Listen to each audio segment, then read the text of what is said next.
'ఇరుముడు' movie ఇప్పుడే చూసాను. చాలా బాగా నచ్చింది నాకైతే. 'రవితేజ' యాక్టింగ్ అయితే చాలా సూపర్ అనిపించింది. ఆ తండ్రి కూతురు ఎమోషనల్ బాండింగ్ అయితే చాలా అంటే చాలా బాగా నచ్చింది నాకైతే మూవీ.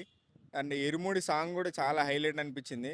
బ్యాక్గ్రౌండ్ మ్యూజిక్ మన జీవి ప్రకాష్ అక్కడక్కడ స్లో అనిపించింది కానీ మూవీ అయితే చాలా ఫస్ట్ హాఫ్ అయితే కొంచెం స్లో ఉంది. సెకండ్ హాఫ్ అయితే అయిపోయిందన్న చాలా అంటే ఒక రేంజ్ లో ఉంది సినిమా అయితే. అదైతే కరెక్ట్ అన్న. పిల్లలు బయటికి ఎక్కడైనా వెళ్ళినప్పుడు బయటికి తండ్రికి ఏదైనా చెప్పే ఇన్ఫర్మేషన్ అని ఇయ్యేదని అయితే అది ఒక మెసేజ్ అయితే చాలా బాగా అనిపించింది. కానీ అమ్మాయిలు కూడా చాలా జాగ్రత్తగా ఉండాలి ఇప్పుడున్న సమాజంలో. ఎందుకంటే మనం చూస్తూనే ఉన్నాం బయట ఏమేమి జరుగుతుందని.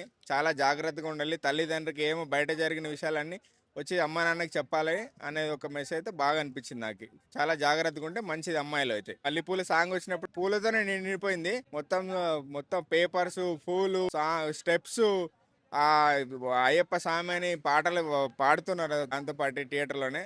నాకు బాగా నచ్చింది అన్న. ఒక రవితేజ పర్ఫార్మెన్స్ చాలా అంటే చాలా జెన్యున్ గా అనిపించింది అన్న. మనం మన ఇంటి పక్కలోనే మనది ఎప్పుడు మనతో కలిసి ఉండే వాళ్ళే యాక్టింగ్ చేస్తే మనం చూసినట్ల రియాలిటీ కంటే అంత రియల్ గా అనిపించింది అన్న నాకైతే రవితేజ అన్నది యాక్టింగ్. ముందు నేనింతే, విక్రమార్కుడు, కిక్కు ఇలాంటి మూవీస్ అన్ని ఒకసారి ఆ, చూసుకుంటే ఎలా అనిపించిందో ఈ మూవీలో కూడా మంచిగా యాక్టింగ్ చేశాడు రవితేజ అన్న అయితే. పాప యాక్టింగ్ అయితే చాలా బాగుందన్న. ఎమోషనల్ సీన్ అయితే చాలా బాగా అనిపించింది. తను చెప్పలేకపోతున్నా కానీ సినిమా అయితే చాలా ఏడ్చాను నేనైతే. బ్యాక్గ్రౌండ్ మ్యూజిక్ జీవి ప్రకాష్ చాలా బాగుందన్న. అంటే కొత్తగా అనిపించింది కొంచెం. ఎక్కువ ఎక్కడ కానీ ఓవర్ యాక్షన్ లేకుండా మామూలుగా ఆ సినిమా తగ్గట్టుగా మంచిగా బాగా కొట్టాడు జీవి ప్రకాష్ అయితే.